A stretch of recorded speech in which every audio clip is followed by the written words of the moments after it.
Welcome to Raja Rani channel. இன்னைக்கு வீடியோவில் என்ன பார்க்க போகிறோன்னா, தன்னம்பிக்கை இருந்தால் நம்ம எதை வேணாலும் சாதிக்கலாம், வாழ்க்கையில் நம்ம நினச்சதை அடையலாம் அப்படின்ற மாதிரி ஒரு தலைப்பில் தான் நம்ம கதை பார்க்க போகிறோம். கதைக்கு உள்ளே போகிறதுக்கு முன்னாடி லைக் அண்ட் சப்ஸ்கிரைப் பண்ணி சப்போர்ட் பண்ணுங்கள். சேனல் மானிட்டேஷன் ஆனதுனால ஹைப் ஆப்ஷன் வரும், அதையும் டச் பண்ணி சப்போர்ட் பண்ணுங்கள். இப்போ வாங்க நம்ம கதைக்குள்ளே போகலாம். ஒரு ஊரில் ஒரு பையன், அவன் ரொம்ப ஏழ்மையான குடும்பத்தை சேர்ந்த பையன். அவன் எது செஞ்சாலும் அது அவனுக்கு ஒரு முயற்சி பண்ணி செய்வான், இதை பண்ணலாம் அப்படின்னு சொல்லி. ஆனால் அது ஃபெயிலியராக போயிடும். இந்த ஊரில் உள்ள மக்கள் எல்லாரும் என்ன பண்ணுவாங்கன்னா, இவனை நல்லா கேலி பண்ணுறாங்க. உன்னையால் எதுவுமே முடியாது, நீ ஒரு வேலைக்கு லாயக்கில்லை, உன்கிட்ட ஒரு விஷயம் சொன்னால் அது சரியாக நடக்காது அப்படின்னு சொல்லி அவனை ஒரு உதாசீனப்படுத்தியே பேசுகிறாங்க. ஒரு நாள் ஒரு தொழில் செய்யலான்னு ஆரம்பிக்கிறான். அந்த தொழிலை அவனால் கண்டினியூவாக பண்ண முடியலை.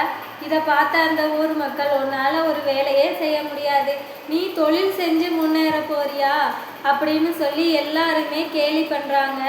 இதை கேட்டுட்டு அவனுக்கு ரொம்ப மனசு கஷ்டமாக போயிடுச்சு. மனசு சோர்ந்து உக்காந்துருக்கிறப்போ அந்த ஊரில் ஒரு பெரிய மனுஷர், அவரை இவன் பார்க்குறான். அப்போதைக்கு என்னால் எதுவுமே செய்ய முடியல அப்படின்னு சொல்லி எல்லாரும் கேலி பண்ணுறாங்க.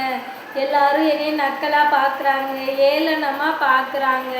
என்னால் எதுவுமே செய்ய முடியாதா, என் வாழ்க்கையில் நான் உருப்படுற காரியம் எதுவுமே செய்ய முடியாதா அப்படின்னு சொல்லி ரொம்ப மனவேதனையோட அந்த பெரியவர்கிட்ட அவன் புலம்புறான். அந்த பெரியவர் என்ன பண்ணுறாரு, ஒரு விதையை எடுத்து, நீ என்ன பண்ணுற, மலையில் போய் இந்த விதையை போட்டு வளை, டெய்லி தண்ணி ஊற்று அப்படின்னு சொல்லி அந்த பெரியவர் கொடுக்குறாரு. இவனு என்ன பண்ணுறான், அவங்க ஊரில் உள்ள மலைக்கு போய் அந்த விதையை வச்சு டெய்லி போய் தண்ணி ஊற்றுறான். அந்த விதைக்கு ஒரு நாள் ஆகுது, ஒரு வாரம் ஆகுது, 2 வாரம் ஆகுது, அந்த செடி தளர்விடவே இல்லை. 1 மாதம் ஆகியும் அந்த விதை அப்படியே தான் இருக்குது. ஆனாலும் அவன் தண்ணி ஊற்றுறத நிப்பாட்டவே இல்லை. ஏன்னா அவன் தொடர்ந்து தண்ணி ஊற்றிக்கிட்டே இருக்கான். அது 2-3 மாதம் கழித்து அந்த லேசாக விதை முட்டிக்கிட்டு செடி வளர ஆரம்பிக்குது. பெரிய செடியாக வந்து சில வருடங்கள்ல அது பெரிய மரம் ஆயிடுது. அதுக்கப்புறம் அந்த பெரியவரை அவன் போய் பார்க்குறான். இந்த விதை ஒன்றுக்குமே ஆகாதுன்னு நினச்சி, இருந்தாலும் ஒரு நம்பிக்கையோடு நான் தண்ணி ஊற்றுனேன். இருந்தாலும் அது அந்த விதை என்னைக்காவது ஒரு நாள் செடியாகும் மரமாகும்னு நினச்சேன். அதே மாதிரியே அது எனக்கு சில வருடங்களுக்கு அப்புறம் எனக்கு செடி ஆகுச்சு.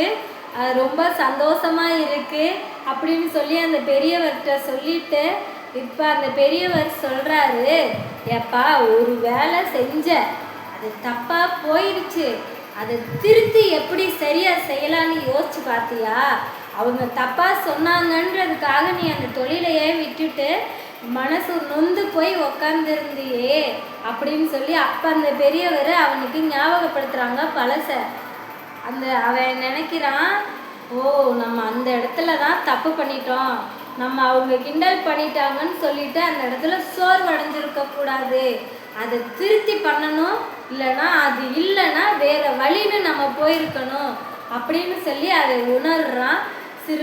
கொஞ்சம் காலம் கழித்து அவன் ஒரு தொழில் செய்கிறான். அந்த தொழிலில் ஃபெயிலியர் ஆனாலும் சக்ஸஸ் ஆனாலும் அந்த தொழிலை விடாமல் செய்கிறான். சில காலங்கள்லேயே அவன் இந்த தொழிலில் மிகப்பெரிய கொடி கட்டி பறக்கிற அளவுக்கு அவன் ரொம்ப திறமைசாலியாக மாறிடுறான். அந்த ஊர் மக்கள் எல்லாம் இவனா இப்படின்னு வாயில் கையை வச்சு கேட்குற அளவுக்கு பெரிய மனுஷன் ஆகுறான். இதுக்கெல்லாம் காரணம் அவனோட விடாமுயற்சி தான். அவன்கிட்ட காசு பணம் இல்லைனாலும் தன்னம்பிக்கையோட விடாமுயற்சியாக அவனோட வேலையை செஞ்சதுனால அவன் அந்த பேர் வாங்குறான். அதுக்கப்புறம் ஊர் மக்கள்லாம் ஒருத்தராக கேட்குறாங்க, எப்பா நீனு அன்னைக்கு அப்படி இருந்தியே, இன்னைக்கு இப்படி இருக்கியே, என்ன காரணம்? ஏதாவது ஒரு வழி இருந்தால் சொல்லேன், நாங்களும் அது மாதிரி அந்த வழியில் வர்றோம் அப்படின்ற மாதிரி அவன்கிட்ட ஆலோசனை கேட்குற அளவுக்கு பெரிய மனுஷன் ஆகிட்டான் அவன். இதெல்லாம் நினச்சி அவனுக்கு ரொம்ப பெருமையாகவும் ரொம்ப சந்தோஷமாகவும் இருக்குது. இதுதான் இந்த கதை. இந்த கதையிலேருந்து நம்ம என்ன தெரிஞ்சுக்கணுன்னா, நம்ம ஒரு விஷயம் செய்கிறோம், இல்லை ஒரு தொழிலோ என்ன ஒரு விஷயமா இருக்கட்டும், அது தோல்வியில் அடைஞ்சிருச்சுன்னா நம்ம என்றைக்குமே சோர்ந்து போயிடக்கூடாது. இது இல்லைன்னா இன்னொன்று அப்படின்ட்டு போயிடணும். அப்படி இல்லையா நம்ம அந்த தொழிலில் நம்ம எடுத்த முயற்சியில் ஜெயிக்கிற வரைக்கும் எத்தனை தோல்வி அடைஞ்சாலும், எத்தனை அசிங்கப்பட்டாலும், எத்தனை அவமானப்பட்டாலும், எத்தனை பேர் ஏளனமாக பேசினாலும் நம்ம அந்த முன் வச்ச காலை பின் வைக்கவே கூடாது. அதுதான் நம்மளோட வெற்றி. என்றைக்குமே நம்ம தன்னம்பிக்கையோடு போராடணும். நம்ம ஜெயிக்கிற வரைக்கும் போராடணும். நான் கூட ரீல்ஸ்லையோ ஒருத்தவங்க சொல்லி பட்டிமன்றத்தில் பேசி பார்த்தேன்.